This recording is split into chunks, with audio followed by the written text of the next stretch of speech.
দেখ, আমরা আগের দিন যে আলোচনাগুলো করছিলাম তারপর থেকে আমরা যদি লক্ষ্য করি, আমাদের যে অংশগুলো আলোচনা হবে এরপর, এই পেজটা একটু ফটোটা খারাপ হয়ে গেছে, যাই হোক, লবণ সেতুর বিষয়টা নিয়ে আলোচনা করছিলাম লাস্ট। লবণ সেতুর কি ভূমিকা, সেই ব্যাপারগুলো নিয়ে কিছুটা বলেছিলাম। ড্যানিয়েল সেলে বিষয়গুলো নিয়ে আলোচনা করা হয়েছিল, ঠিক আছে? তো আজকে যেটা আমরা তাহলে আলোচনা করব, যে লবণ সেতু ও তার কার্যপ্রণালী, যে এই অংশটা, এটা নিয়ে আজকে আমরা আলোচনা করব। কিছুটা করেছিলাম, মানে একদম একদম কিছুই হয়নি এরকম ব্যাপারটা নয়, খানিকটা হয়েছিল। আমরা আরো খানিকটা ডিটেলসে বিষয়টাকে আলোচনা করব। আচ্ছা, এবারে দেখ, এখানে যে আলোচনাটা আমরা তাহলে শুরু করে দিচ্ছি আজকেরটা, যে লবণ সেতু ও মানে এর কার্যপ্রণালী। দেখ, এখানে যেটা বলেছে, প্রথম কথা, ক্যাটায়ন ও অ্যানায়নের গতিবেগ সমান এরূপ কোনো উপযুক্ত তড়িৎ বিশ্লেষ্য পদার্থের, যেমন KCl, KNO3, NH4NO3, KCl মানে সেখানে K plus Cl minus, KNO3 মানে K plus NO3 minus, NH4 plus NO3 minus ইত্যাদি। আচ্ছা, এখানে এই যে কথাটা বলা হলো, ক্যাটায়ন ও অ্যানায়নের গতিবেগ সমান, এই ব্যাপারটা কেউ বলতে পারবি এই কথাটার অর্থ কি? যে ক্যাটায়ন ও অ্যানায়নের গতিবেগ সমান, এই কথাটার অর্থ কি? এনিওয়ান, যে কেউ বলতে পারবি এটার মানে কি?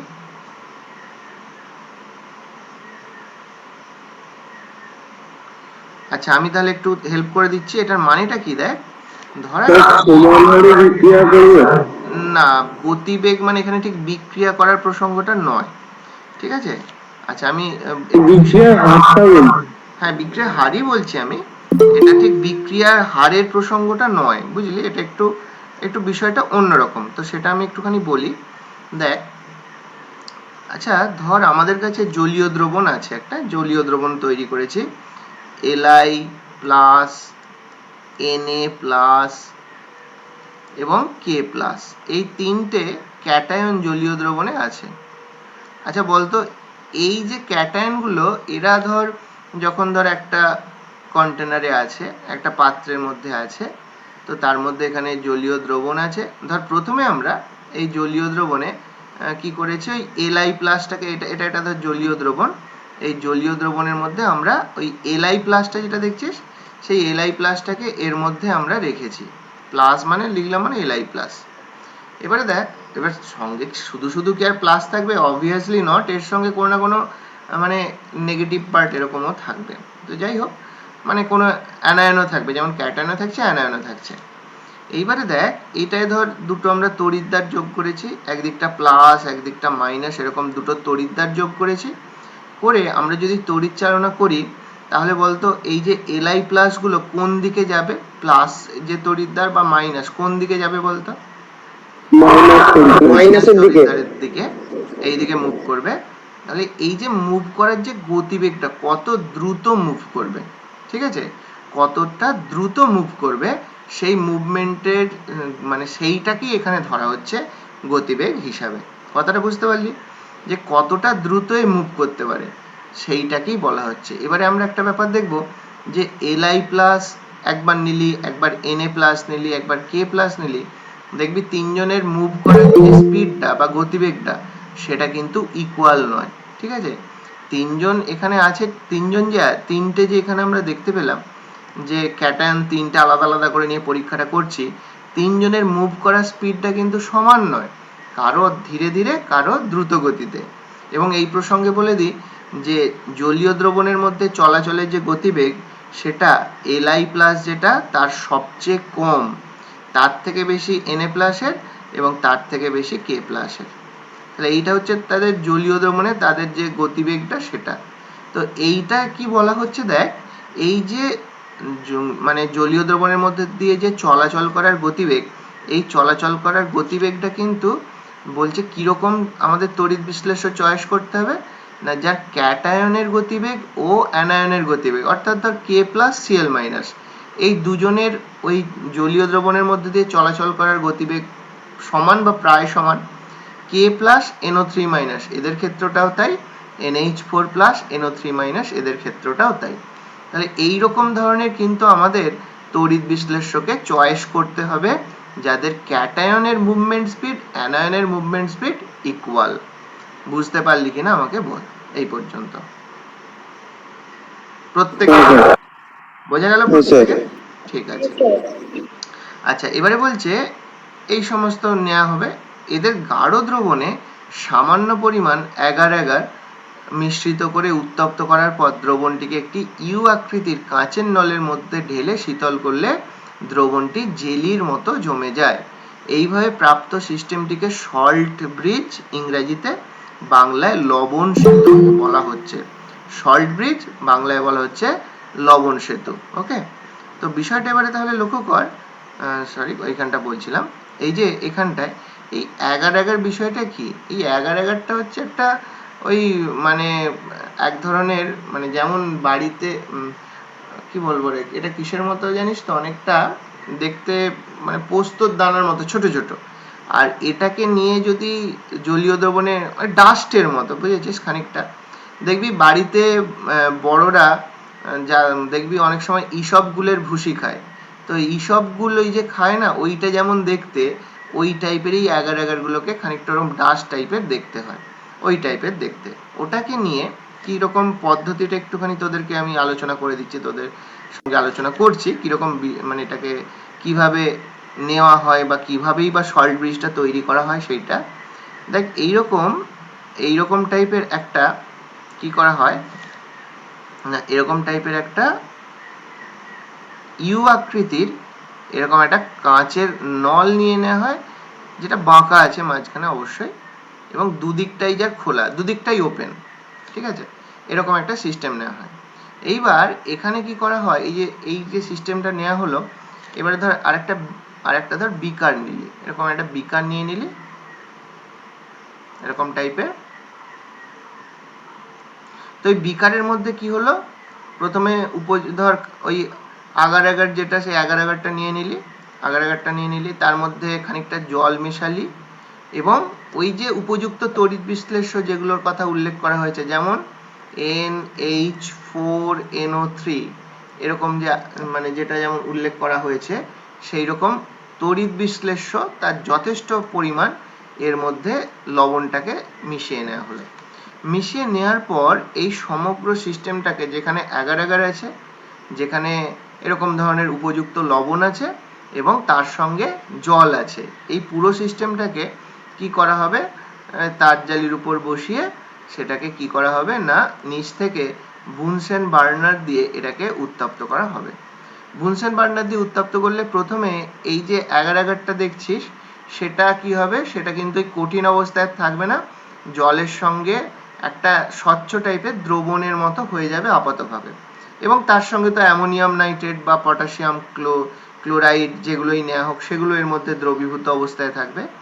এবারে কি করা হবে, এই যে ইউ আকৃতির এই যে টিউবের মতো যেটা নেওয়া হয়েছে, যার দুমুখটা খোলা, যে কোনো একটা দিক থেকে, ধর এই দিক থেকে ওই জেলি টাইপের জিনিসটাকে এর মধ্যে ঢেলে দেওয়া হলো।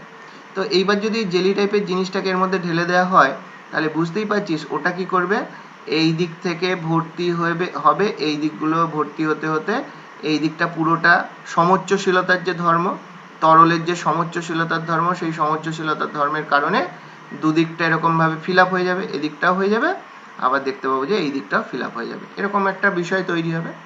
এবং এটা করার সময় ভেতরে এয়ার বাবল না থাকে, যতটা সম্ভব কম থাকে, এগুলো লক্ষ্য রেখে এগুলো তৈরি করা হবে।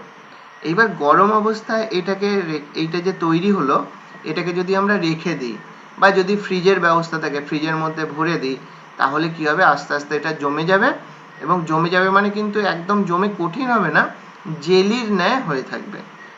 অর্থাৎ জেলি থাকার সুবিধা হচ্ছে এর মধ্যে যে এই যে লবণটাকে আমরা মেশালাম, মানে যেটার মধ্যে আমাদের আয়নগুলো আছে, NH4+ আয়ন বা NO3- আয়ন, এরা কিন্তু কি ইচ্ছা মতো এদিকে বা এদিকে যেদিকে পছন্দ মতো তারা কিন্তু এই জেলি টাইপের সিস্টেমের জন্য তারা নিজেদের পছন্দ মতো তারা মুভ করতে পারবে। মানে তারা কিন্তু কঠিন না হওয়ার কারণে, তার মধ্যে জলীয় অংশ কিছুটা থাকার কারণে তার ক্যাটায়ন অ্যানায়নগুলো নিজেদের মতো মুভ করতে পারবে, সেটা পারবে। অথচ এর ভেতরের যে মানে বলতে পারিস পুরো যে সিস্টেমটা, অর্থাৎ এই অ্যাগার অ্যাগার থাকার কারণে জেলি টাইপের হয়ে যাওয়ার কারণে এটা কিন্তু পুরোপুরি আবার ওই যখন আমরা সল্ট ব্রিজটাকে ব্যবহার করব, আমরা নিশ্চয়ই দেখেছি একটা জিনিস, আগে ছবিগুলো যখন আমরা দেখেছি সেখানে একটা জায়গায় দেখবি যে সল্ট ব্রিজটাকে ঠিক কিভাবে যুক্ত করা হয়।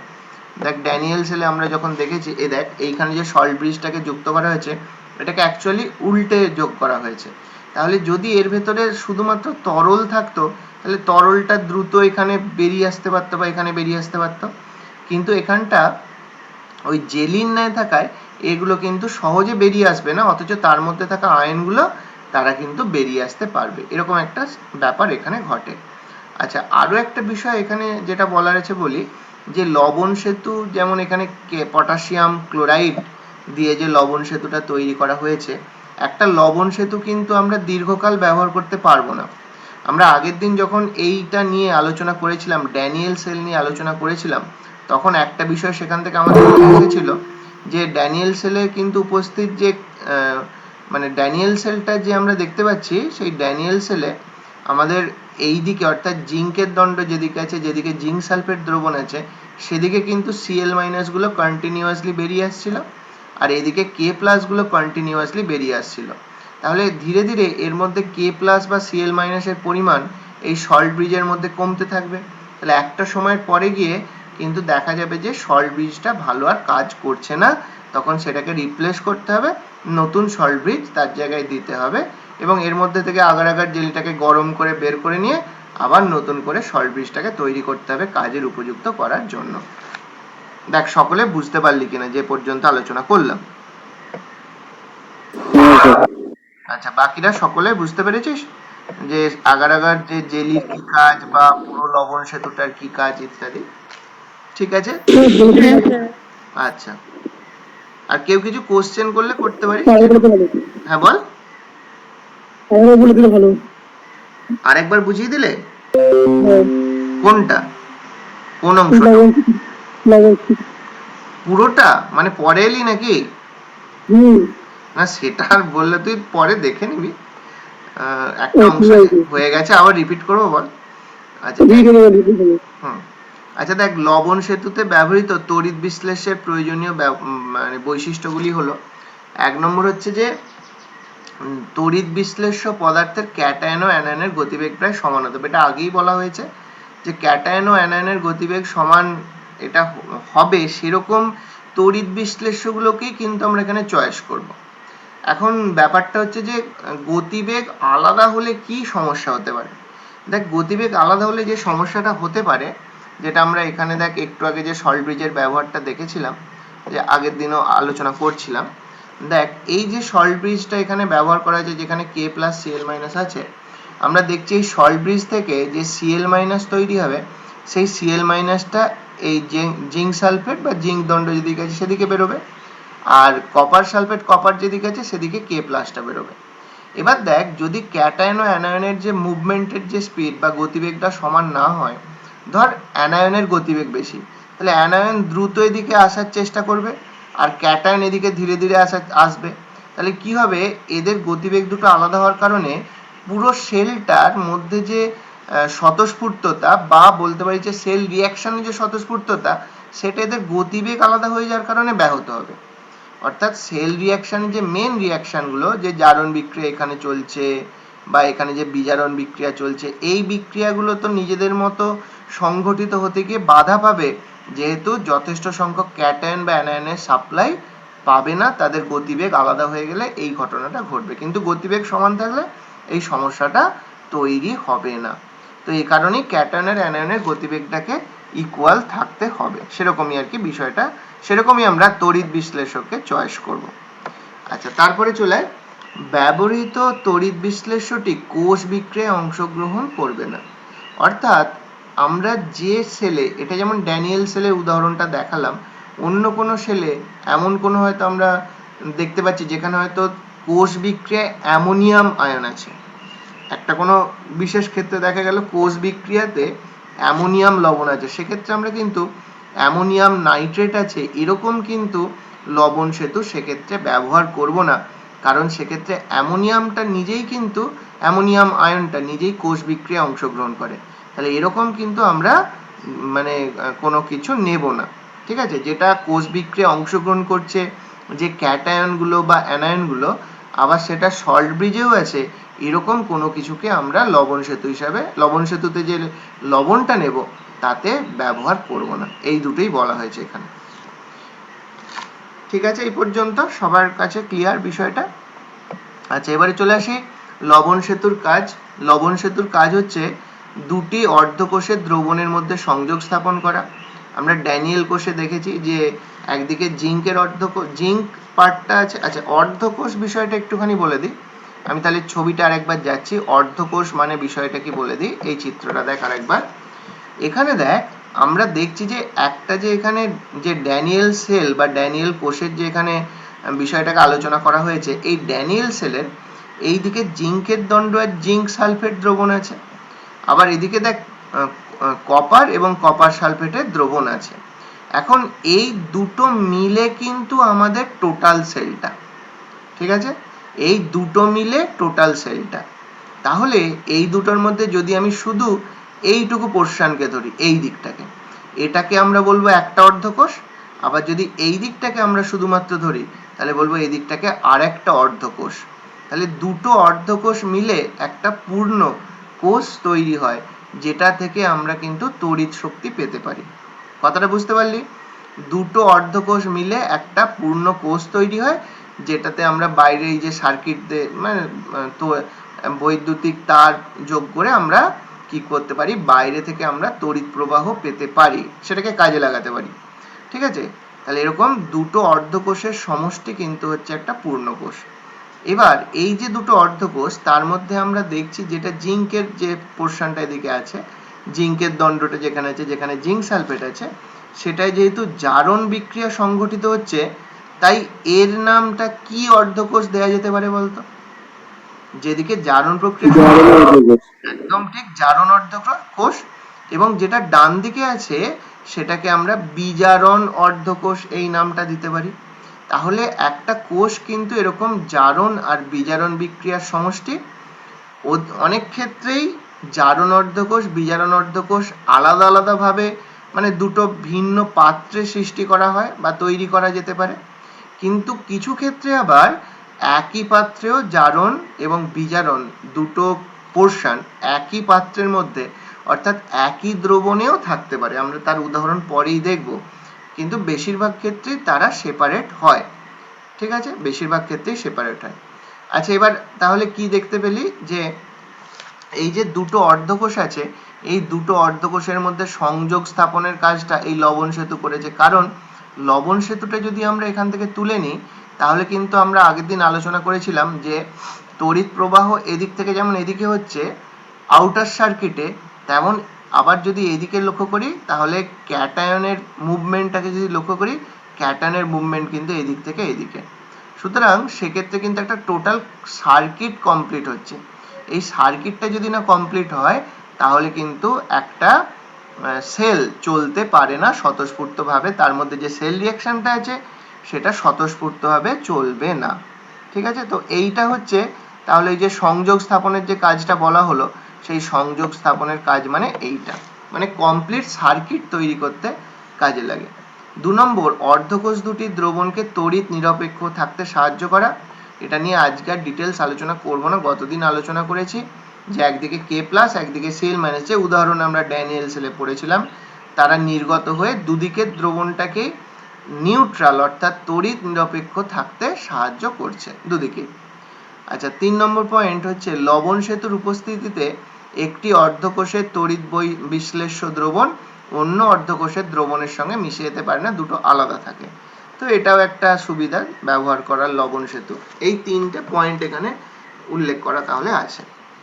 আচ্ছা, তারপরে দেখ পরের যে বিষয়টা এখানে আছে, গ্যালভানীয় কোষে লবণ সেতুর কার্যপ্রণালী। এটা নতুন করে কিছু বলার নেই, এটা আমরা গতদিন এই বিষয়টাই আলোচনা করেছিলাম, যে লবণ সেতু থেকে কিভাবে কে প্লাস আসছে বা সিএল মাইনাস আসছে, সেগুলো ঠিক কি কাজ, কিভাবে সেটা দুদিকের দ্রবণকে নিউট্রাল রাখে, এগুলো আগের দিন আলোচনা করেছি।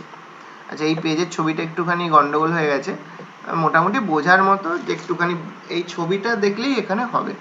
আচ্ছা, এটা দেখ, এটা একটা সরল ভোল্টীয় কোষ, বা ভোল্টাইক সেল যে বলা হয় তার চিত্র। আমরা একটু আগে আলোচনা করেছিলাম যে একটা যে ইলেকট্রোকেমিক্যাল যে সেল, একটা যে সেল এখানে যে তৈরি হয়েছে, এই সেলটা আমরা বললাম যে এখানে দুটো অর্ধকোষের সমষ্টি হচ্ছে একটা পূর্ণ সেল, এবং বললাম যে অধিকাংশ ক্ষেত্রেই সেই অর্ধকোষ দুটো একদম কমপ্লিট সেপারেট হয়, কিন্তু কিছু কিছু ক্ষেত্রে কমন তড়িৎ বিশ্লেষ্যের মধ্যেও তারা থাকতে পারে। যেমন এখানে দেখ, এখানে লঘু সালফিউরিক অ্যাসিড এখানে ব্যবহার করা হয়েছে তড়িৎ বিশ্লেষ্য হিসাবে। তাহলে এখানে তড়িৎ বিশ্লেষ্য হিসাবে ব্যবহার করা হয়েছে লঘু সালফিউরিক অ্যাসিড। তার মধ্যে একদিকে জিঙ্কের দণ্ড ডোবানো হয়েছে, একদিকে কপারের দণ্ডকে ডোবানো হয়েছে। জিঙ্কের দণ্ডটা অ্যানোড এবং কপারের দণ্ডটা ক্যাথোড হিসেবে কাজ করছে।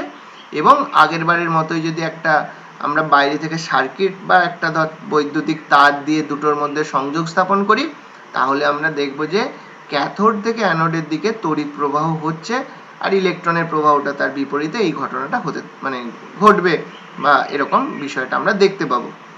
এইবার দেখ, এটা তো বলবি যে তাহলে এইটায় তো সমস্যা অনেক কম, ঠিক কিনা বল? আগের বারে সল্ট ব্রিজ ব্যবহার করতে হয়েছিল, দুটো বিকার নিতে হয়েছিল, অনেক বেশি আমাদের সেক্ষেত্রে যন্ত্রপাতিরও দরকার হয়েছে, এবং সেই পুরো সিস্টেমটার মধ্যে সল্ট ব্রিজ আনতে হয়েছে, অনেক সমস্যার। তো সেদিক থেকে এটা দেখ অনেক সিম্পল সিস্টেম, যে একদিকে জিঙ্কের দণ্ডকে ডোবানো হলো, একদিকে কপারের দণ্ডকে ডোবানো হলো, শুধু এখানে লঘু সালফিউরিক অ্যাসিড থাকলো, আমরা তার দিয়ে যোগ করলাম, তাহলে তো দিব্যি তড়িৎ প্রবাহ চলছে, আমরা এটাকে কাজেও লাগাতে পারি। তাহলে বলতো যে কোনটা বেটার, সরল ভোল্টীয় কোষ না আগে যে আমরা ড্যানিয়েল কোষটা পড়েছি সেটা, কোনটা বেটার বল? সরল ভোল্টীয় কোষ বেটার। আর কেউ কিছু মতামত দিবি? সরল ভোল্টীয় কোষ বেটার। আর কেউ কিছু? ড্যানিয়েল কোষটা। হ্যাঁ, সে তো এবার বলবি, একজন এটা বলবে আর একজন ওটা না বললে হয়? ঠিক, ড্যানিয়েল কোষটাই বেটার। কেন? কারণটা হচ্ছে এখানটা ব্যবস্থাটা সিম্পল হতে পারে, কিন্তু এর মধ্যে একটা বড় গন্ডগোল হচ্ছে যে তুই ধর এই যে আউটার সার্কিট, মানে এখানে যে তারগুলো আছে খুলে দিলেও কিন্তু দেখবি যে এখানে জিঙ্কের পাত্রা ক্রমশ ক্ষয়ে যেতেই থাকছে, এবং তুই বাইরে দিয়ে তার যোগ করিস বা না করিস, এই দুটোকে বর্তনীতে যোগ করিস বা না করিস, এর কিন্তু ক্ষয় ঘটতেই থাকবে, এবং এই তরলের সাহায্য নিয়ে এদের মধ্যে অভ্যন্তরীণ একটা তড়িৎ প্রবাহ চলাচল করতেই থাকবে। তার ফলে আমরা বাইরে থেকে আমরা শক্তি নিই বা না নিই, তাতে কিন্তু জিঙ্কের দণ্ডটা ক্ষয়ে যেতেই থাকবে, এরকম সরল ভোল্টীয় কোষে যেখানে কমন তড়িৎ বিশ্লেষ্য উপস্থিত। ঠিক আছে? তাহলে কিন্তু এই সমস্যাটা ড্যানিয়েল সেলে নেই। ড্যানিয়েল সেলে তুই সল্ট ব্রিজটাকে আলাদা করে নে, অথবা বাইরের যে তড়িৎ বর্তনীটা আছে সেটাকে ছিন্ন করে দে, দেখবি যে তাদের মধ্যে তড়িৎ প্রবাহের ঘটনাটা বন্ধ হয়ে গেছে। ঠিক আছে? সেটাই কিন্তু সমস্যাটা, ওইটার ক্ষেত্রে কিন্তু সমস্যাটা থাকছে না, কিন্তু সমস্যাটা থেকে যাবে এইখানে। এবং এই জন্য একটা কথা দেখবি এখানে লেখাও রয়েছে, দেখবি সরল ভোল্টীয় কোষ সম্পর্কে এখানে বলেছে যে কি ঘটে না ঘটে, সেগুলো আমরা আলোচনা একবার করেও নেব। আচ্ছা, এখানে দেখ, এই যে কথাটা আমরা লাস্টে বললাম, সরল ভোল্টীয় কোষের প্রধান অসুবিধা, সরল ভোল্টীয় কোষের প্রধান অসুবিধা কি দেখ? তড়িৎদ্বার দুটিকে পরিবাহী তার দ্বারা অর্থাৎ বর্তনী দ্বারা যুক্ত করা হোক বা না হোক, কোষে বিক্রিয়া চলতেই থাকবে। আর কোষে বিক্রিয়া কি কি চলছে দেখ, এখানে যেটা অ্যানোড, সেই অ্যানোডে আগের বারের মতোই বিক্রিয়াটা যেটা আমরা ড্যানিয়েল সেলে পড়েছি, যেখানে জিঙ্ক সলিড থেকে Zn2+ হয়ে দ্রবণে চলে আসছে, ইলেকট্রন ত্যাগ করছে। ইলেকট্রনগুলো কোথায় ত্যাগ করছে? না, ইলেকট্রনগুলো ত্যাগ করছে এই জিঙ্কের দণ্ডটার গায়েতেই, সেই জন্য এই দিকটা নেগেটিভ হয়ে থাকছে। আর দ্রবণে আছে লঘু সালফিউরিক অ্যাসিড। লঘু সালফিউরিক অ্যাসিড কি করছে? সেটা H+ উৎপন্ন করছে দ্রবণে, সেই H+ গুলো কপার দণ্ডে যাচ্ছে, সেখান থেকে ইলেকট্রনকে গ্রহণ করে নিচ্ছে, নিয়ে তারা নিজে কিসে পরিণত হয়ে যাচ্ছে দেখ, তারা নিজে হাইড্রোজেনে পরিণত হয়ে যাচ্ছে। তাহলে অ্যানোডে জিঙ্কটা Zn2+ হয়ে দ্রবণে আসছে, তাহলে ক্রমশ অ্যানোডটা ক্ষয়প্রাপ্ত হবে। আর ক্যাথোডে কি হচ্ছে? ক্যাথোডে যে কপার 2+ আছে, মানে ক্যাথোডে কপার 2+ না, মানে দ্রবণে যে কপার 2+ আছে, তারা ওই কপারের দণ্ডে যাচ্ছে, গিয়ে সেখান থেকে ইলেকট্রনকে গ্রহণ করে নিচ্ছে, সেই জন্য ওই দিকে অর্থাৎ আমাদের কপার যেটা আছে সেই কপারটা কিন্তু প্লাস হয়ে যাচ্ছে, প্লাস আধানগ্রস্ত হয়ে যাচ্ছে। তাহলে এইভাবে কি হচ্ছে, হাইড্রোজেন গ্যাস যেটা সেটা কপারের দিক থেকে নির্গত হতে থাকবে, আর বাঁদিকে যে অ্যানোডটা আছে, অ্যানোড জিঙ্ক হিসেবে, মানে অ্যানোড হিসেবে যে জিঙ্কটা নেওয়া হচ্ছে সেটা ক্রমশ ক্ষয়প্রাপ্ত হতে থাকবে। আচ্ছা, এবারে চলে আসছি সামগ্রিক বিক্রিয়া সম্পর্কে। তাহলে সামগ্রিক বিক্রিয়া কি করে করব, দুটোকে নিয়ে যোগ করে দিলেই দেখ এই সামগ্রিক বিক্রিয়াটা পেয়ে যাবি। একটা বিষয় খেয়াল কর, এই দুটোকে নিয়ে সাপোজ যোগ করছিস, খুব সহজ, দেখ যোগটা কিভাবে করবি। আমি জাস্ট একটু লিখে দেখিয়ে দিচ্ছি, দেখ। তাহলে হ্যাঁ, ইলেকট্রন কেটে যাবে, একদম ঠিকই বলেছিস, ইলেকট্রন ক্যান্সেল আউট হয়ে যাচ্ছে। তাহলে জিঙ্ক সলিড থেকে Zn2+ অ্যাকুয়াস প্লাস 2 ইলেকট্রন, এটা একটা দিকে ঘটলো, আর একদিকে কি হলো, আর একদিকে 2H+ অ্যাকুয়াস প্লাস 2 ইলেকট্রন, দুটো ইলেকট্রন তারা রিঅ্যাকশন করছে, করে H2 গ্যাস প্রডিউস করছে। দুটোকে যোগ করে দেখ অ্যারোর ডান দিক বাঁ দিকে ইলেকট্রন আছে, এদিকে ডান দিকে আছে, এইদিকে বাঁ দিকে আছে, তাহলে এইটা ক্যান্সেল আউট হয়ে গেল, গিয়ে বাকিটা যোগ করে দে, তাহলে পেয়ে যাচ্ছিস দেখ Zn সলিড প্লাস 2H+ থেকে অ্যাকুয়াস, থেকে রাইট হ্যান্ডে দেখ হয়ে যাচ্ছে Zn2+ aqueous plus H2 gas. তাহলে আমরা এই রিঅ্যাকশনটা দিব্যি পেয়ে যাচ্ছি। তাহলে আমরা দেখতে পাচ্ছি যে এর মধ্যে এটা হচ্ছে আমাদের কি বিক্রিয়া রে, এটা তাহলে আমরা জারণ অর্ধ বিক্রিয়া না বিজারণ অর্ধ বিক্রিয়া কি বলবো এই বিক্রিয়াটাকে? জারণ অর্ধ বিক্রিয়া। তাহলে অক্সিডেশন হাফ রিঅ্যাকশন, ঠিক আছে, আমি সংক্ষেপে একটু লিখে দিলাম, অক্সিডেশন হাফ রিঅ্যাকশন, আর এটা হচ্ছে রিডাকশন হাফ রিঅ্যাকশন। দুটো রিঅ্যাকশন আমরা পেলাম, দুটো রিঅ্যাকশনকে যোগ করলে আমরা যে রিঅ্যাকশনটা পাই, এই যে রিঅ্যাকশনটা, এই রিঅ্যাকশনটাকে বলা হয় ওভারঅল সেল রিঅ্যাকশন, সামগ্রিক কোষ বিক্রিয়া, ওভারঅল সেল রিঅ্যাকশন, বাংলায় বলা হচ্ছে সামগ্রিক কোষ বিক্রিয়া। এই দুটো থেকে আমরা পেয়ে যাচ্ছি। বোঝা গেল সকলে? ক্লিয়ার? আচ্ছা, নেক্সট। তাহলে সরল ভোল্টীয় কোষের সিস্টেমটা সিম্পল হতে পারে, কিন্তু এর ব্যবহারটা সমস্যাজনক, কারণ নিজে নিজেই জিঙ্কের দণ্ডটা ক্ষয়প্রাপ্ত হতে থাকে, এই ব্যাপারটা এখানে চলতে থাকে, এটা সমস্যা।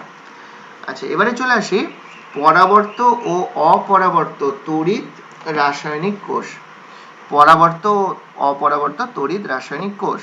দেখ এই বিষয়টা কি, বা এখানে মানে কিভাবেই বা সেটা আসে, সেটা নিয়ে আমরা ডিসকাস করব এবার।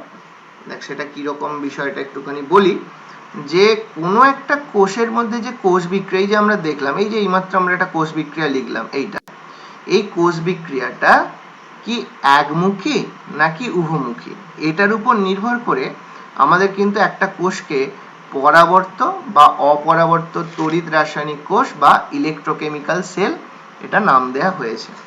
তো আমরা এই কোনটা পরাবর্ত কোষ বলবো, কোনটা অপরাবর্ত কোষ বলবো, এটা আমরা বুঝবো কিভাবে, সেটা দেখ একটা আমি ডায়াগ্রামের মাধ্যমে বিষয়টাকে বোঝানোর চেষ্টা করছি। দেখ, ঠিক আছে, যথেষ্টই জায়গা আছে, হয়ে যাবে। তো দেখ আমরা যে ড্যানিয়েল কোষ যেটা আমরা দেখেছিলাম, আমি সেই ড্যানিয়েল কোষের সাপেক্ষে বিষয়টাকে বোঝাচ্ছি। ধর আমাদের এখানে একটা জিঙ্কের ওই যে দণ্ডটাকে যে দিকে ডোবানো হয়েছিল, তাহলে এদিকে হচ্ছে জিঙ্ক সালফেট দ্রবণ রইল, এখানে জিঙ্কের পাতকে ডোবানো আছে, তাহলে এর মধ্যে আছে ZnSO4 অর্থাৎ জিঙ্ক সালফেট, এর যে দ্রবণ অ্যাকুয়াস ব্র্যাকেটে লেখা যেতেই পারে, আর এইটা যেটা নেওয়া হয়েছে এটা হচ্ছে জিঙ্ক, Zn, এটা জিঙ্ক। এই এবং আমরা আরো একটা ব্যাপার দেখেছিলাম, যে এখানে যে জিঙ্কটা নিলাম এবং এখানে যে জিঙ্ক সালফেট নিলাম, আমরা তাহলে একটুখানি কালার করে দিতে পারি, দেখতে ভালো লাগবে। এটা তাহলে হচ্ছে জিঙ্ক সালফেটের দ্রবণের মধ্যে জিঙ্কটাকে ডোবানো হয়েছে। আচ্ছা, এই দিকটা মিটে গেল। এবার আমরা চলে আসবো ডান দিকটায়, রাইট হ্যান্ড সাইডে, যেখানে ছিল কপার সালফেট ও কপার। তাহলে আমরা আবার সিস্টেমটাকে এই দিকেও নিই, যেটা সরি এখানে তাহলে আমরা চলে এলাম, এখানে নিলাম আমরা আবার একটা কন্টেনার বা পাত্র, এর মধ্যে আমরা কপার সালফেটের দ্রবণ নিলাম এবং এর মধ্যে যেটাকে আমরা ডিপ করেছি সেটা হচ্ছে কপার। ড্যানিয়েল সেল যেটা আমরা দেখেছিলাম সেটাকেই আরেকবার লিখছি আমি। তো এখানে তাহলে আমরা দেখতে পেলাম যে এটাকে আমরা কপারের একটা দণ্ডকে নিয়েছি, কপারের দণ্ডকে নিয়েছি, আর এর মধ্যে যে দ্রবণটা নেওয়া হয়েছে সেটা কপার সালফেট দ্রবণ। কপার সালফেটের দ্রবণের বর্ণটা হচ্ছে ব্লু। তো সেরকম আমরা এটাকে করে নিলাম। আচ্ছা, এবার কি করেছি দেখ, এইবার এখানে তাহলে রয়েছে যেটা সেটা হচ্ছে কপার। এইবার আমরা একটা সার্কিট, যেটা বাইরে সার্কিট বলতে একটা তড়িৎ বর্তনী যেটা বাইরে যোগ করেছিলাম সেটা দিয়ে আমরা এটাকে এবার যোগ করছি। তো এখানে একটা সুইচ থাকতে পারে, আমি এটা দেখাচ্ছি না। এখানে গ্যালভানোমিটার আছে। এই হয়ে গেল আমাদের সিস্টেমটা। এবং আমরা দেখেছিলাম যে এই অবস্থায় যে তড়িৎ প্রবাহ, যেটা এমনি স্বাভাবিক অবস্থায় যে তড়িৎ প্রবাহ হয়, যেহেতু জিঙ্কের দিকটা এমনিতে জিঙ্কের দিকটা দেখ নেগেটিভ থাকে, এমনি সাধারণ অবস্থায় জিঙ্কের দিকটা নেগেটিভ থাকে আর কপারের দিকটা থাকে পজিটিভ, তার মানে আমরা ইলেকট্রিসিটির যে ফ্লো সেটা এই দিক থেকে এদিকে, এটা আমরা ধরি ইলেকট্রিসিটির ফ্লো বলছি, ইলেকট্রনের ফ্লো বলছি না। এইবার একটা বিষয় লক্ষ্য কর, তাহলে এদিকে কিন্তু আমাদের রয়েছে কপার সালফেট, এটা যেন খেয়াল থাকে, এদিকে থাকছে কপার সালফেট অ্যাকুয়াস। আমরা এবার কি করেছি, এর সঙ্গে আরো একটা সিস্টেমকে যোগ করে দিয়েছি। কিভাবে যোগ করেছি দেখ, ধর এই যে সিস্টেমটা আছে এটাকে নিয়ে গিয়ে কি করেছি আমরা, এরকম একটা ইলেকট্রিক সার্কিট, আরো একটা বাইরে থেকে একটা ধর ব্যাটারির সঙ্গে যোগ করে দিয়েছি। ঠিক আছে, ব্যাটারির সঙ্গে যোগ করে দিচ্ছি। আচ্ছা, আমি আসছি, আমি এটা এঁকে নিই, তারপর আমি দেখাচ্ছি কি বিষয়টা বলছি। তো এটা এইরকম আছে, এই আছে, এটা এই আছে, এটা এই এটা বড়, এটা ছোট, এরকম। আর এই অংশটা যেটা দেখছিস, এক কাজ করলে হতো, ঠিক আছে, এখান থেকে এইভাবে আছে, দাঁড়া এক মিনিট, এইখান থেকে এইভাবে কানেক্ট করা আছে। ওকে, তাহলে দেখ আমরা প্রথম একটা বিষয় একটু বুঝে নিই। আমাদের যে ব্যাটারিটা, এই ব্যাটারি বলছি সরি, আমাদের যে, আমি এটা ছোট করছি তাহলে একসঙ্গে পুরোটা দেখতে পাবি, এইটা লক্ষ্য কর। এমনিতে আমরা এই যে সিস্টেমটা লক্ষ্য করছি, এই সিস্টেমের মধ্যে তড়িৎ প্রবাহের অভিমুখটা স্বাভাবিক অবস্থায় কোন দিক থেকে কোন দিকে, না কপারের তড়িৎদ্বার থেকে স্বাভাবিক অবস্থায় জিঙ্কের দিকে, এই দিকে তড়িৎ প্রবাহটা ঘটছে। দেখ এটা সবাই আগের দিনও বলেছি, এটা সবাই বুঝতে পারছি তো স্বাভাবিক অবস্থায় কি ঘটনা ঘটছে, ঠিক আছে? আচ্ছা, এবার দেখ উপরে আমরা যে একটা এক্সট্রা ব্যাটারি যোগ করেছি, এই ব্যাটারিটার কি কাজ সেটা বলি। দেখ ব্যাটারিটার যেদিকটা বড় দাঁড়ি সেদিকটা কি ধরতে হয়, প্লাস না মাইনাস? প্লাস। আর এই দিকটা হচ্ছে মাইনাস। তাহলে ব্যাটারি করছে কি, সে কিন্তু এইটা দিয়ে তড়িৎ প্রবাহ আসছে, এদিকে যাচ্ছে, তার তড়িৎ প্রবাহের অভিমুখটা, দাঁড়া এটাকে আমি একটা অন্য কালার দিয়ে করি। আচ্ছা, এটা বড় করব কি, এটা একটু নিচটা তাহলে কেটে যাবে, তবে বোঝাটা বেশি সুবিধা হবে আমাদের, দাঁড়া তাহলে এটা তোদের বোঝার পক্ষে বেশি সুবিধা হবে। ওই নিচের অংশটা না দেখতে পেলেও এখন অসুবিধা কিছু নেই, এটা হলেই হবে। দেখ এইবার ভালো করে লক্ষ্য কর, এই বাইরে যে আমরা এক্সট্রা যে ব্যাটারিটা অ্যাড করেছি সে কিন্তু তড়িৎ প্রবাহকে এদিকে, সেখান থেকে এদিকে, সেখান থেকে এদিকে দিয়ে এদিক দিয়ে সে নিয়ে যাওয়ার চেষ্টা করছে। ঠিক আছে, বিষয়টা বুঝতে পারলি?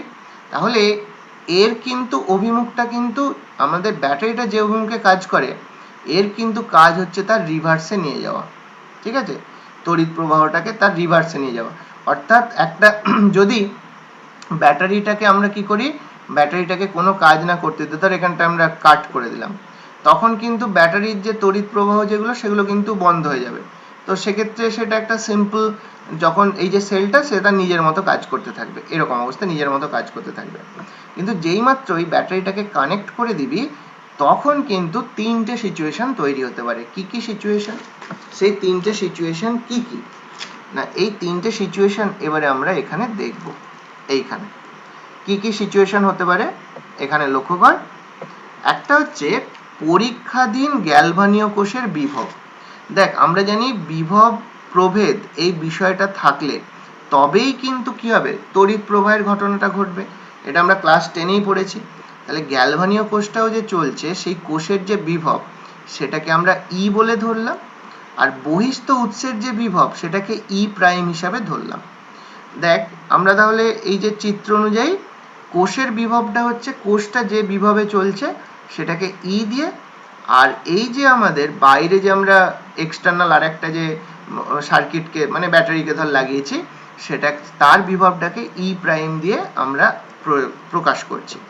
একটা বিষয় খেয়াল রাখবি, এই ই প্রাইমের ভ্যালুটা কিন্তু এখানে একটা সিস্টেম আছে যেটাকে রিওস্ট্যাট বলা হয়। এটা তোরা ফিজিক্সে আরো বেটার মানে বেশি করে পড়বি। এই রিওস্ট্যাট ব্যবস্থা থাকার কারণে এই ই প্রাইমটাকে কিন্তু কমানো বা বাড়ানো যায়। কথাটা সবাই বুঝতে পারলি? ইটা ফিক্সড, একটা কোষের ই সেটা ফিক্সড, কিন্তু ই প্রাইমটা কমানো বা বাড়ানো যায়। সবাই বুঝতে পারলি কথাটা কি বলতে চাইলাম? ঠিক আছে, এবার দেখ তিনটে কেস, কি কি কেস হতে পারে। এক নম্বর কেসে আসি। এক নম্বর কেস হচ্ছে ই ইকুয়ালস টু ই প্রাইম। বলতো এক্ষেত্রে কি হবে? ই ইকুয়ালস টু ই প্রাইম, এখন কি হবে বল? বলতে পারবি কেউ? ই ইকুয়ালস টু ই প্রাইম হলে কি ঘটনা ঘটবে? ইলেকট্রিসিটি উৎপন্ন হবে না। একদম ঠিক বলেছিস, ইলেকট্রিসিটি উৎপন্ন হবে না, কোনো কোষ বিক্রিয়াই চলবে না, সব বন্ধ হয়ে পড়ে থাকবে। বোঝা গেল? তখন এর মধ্যে কোনো কোষ বিক্রিয়া হবে না। কি করে হবে? ইলেকট্রনের ফ্লো বা তড়িতের ফ্লোটা হলে তবে কিন্তু জিঙ্কের দণ্ড থেকে Zn2+ আসবে, বা এখান থেকে কপার 2+ গুলো কপার হয়ে এর গায়ে জমা হবে। কিন্তু দুটো ইকুয়াল হয়ে গেলে এ যেদিকে যতটা মানে বিভবে পোটেনশিয়ালে এদিকে তড়িৎ প্রবাহ করতে চাইছে, এ তো তার বিপরীতে তাকে নিয়ে আসতে চাইছে, তাহলে কিছুই হবে না, পুরো স্টপ হয়ে পড়ে থাকবে। আর হ্যাঁ, আর একটা কথা অবশ্য লেখা মানে এটা আমার কমপ্লিট করা হয়নি, এটা কমপ্লিট করে দেওয়া হয়েছে সেই অবস্থায় অবশ্যই। এটা বিচ্ছিন্ন অবস্থায় নয়, এটা বিচ্ছিন্ন করেছিলাম ভুলে গিয়েছিলাম, এটা বিচ্ছিন্ন অবস্থা নয়, এটা সার্কিটটা কমপ্লিট আছে। এই অবস্থায় যদি এই সিচুয়েশনটা আসে তাহলে স্টপ হয়ে থাকবে, কোনো কিছুই ঘটবে না। আচ্ছা নেক্সট চলে আসি 2 নম্বর কেস। 2 নম্বর কেস হচ্ছে এইটা, এবারে বল ই প্রাইম লেস দেন ই, এবার কি হবে বল? ই প্রাইম লেস দেন ই কি হবে?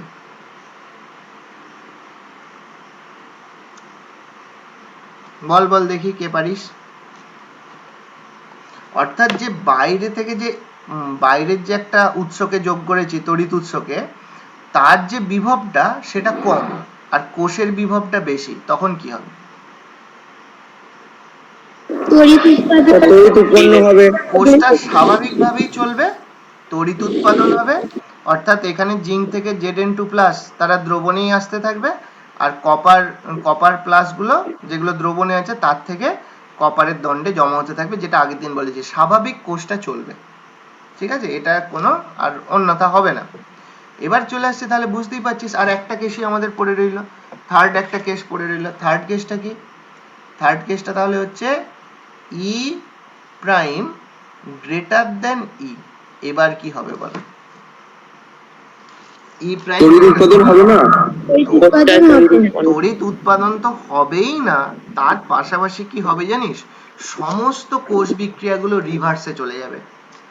বাইরের উৎসের যদি বিভবটাকে বাড়িয়ে দিস, এই যে এর মধ্যে যে কোষ বিক্রিয়াগুলো চলে সব রিভার্সে চলে যাবে, এবং রিভার্সে গেলে কি ঘটবে?